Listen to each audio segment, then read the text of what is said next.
Here's your precision weather forecast. Well, there were some showers out there today. They just weren't really in our area. Southern Sampson County had some earlier, and they're farther south than that right now, mainly to the south.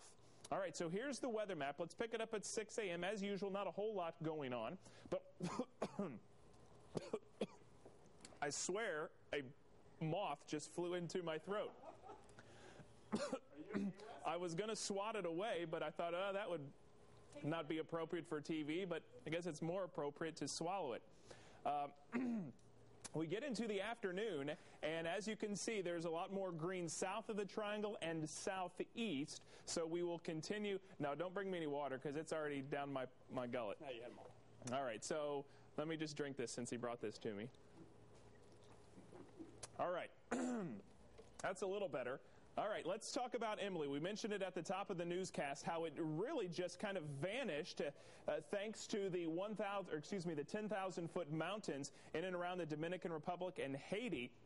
But it's not all over and done with yet, because the National Hurricane Center, as I mentioned, has now a 60% chance that that area of low pressure now could redevelop into a tropical storm, or maybe even more.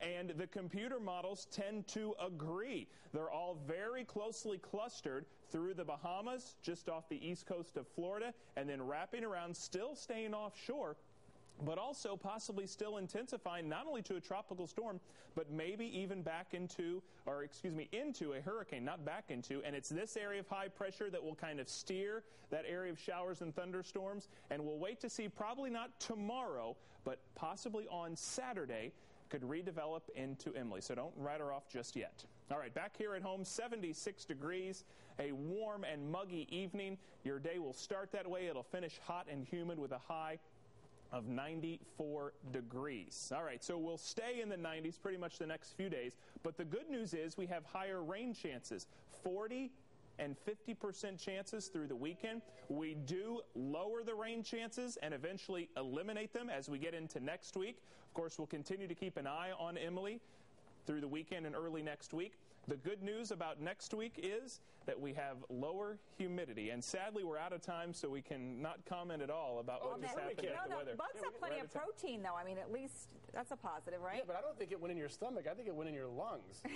That's what it flew in front of me once, and I saw it, and I was like, okay, maybe that was my imagination. That looks tasty. Second time, I was like, okay, it's there, but I'm not going to do that on TV, and then it flew into my mouth. The good news is this won't make it on YouTube ever. You what? Exactly. Thanks, Wes. Okay, Wes. All right,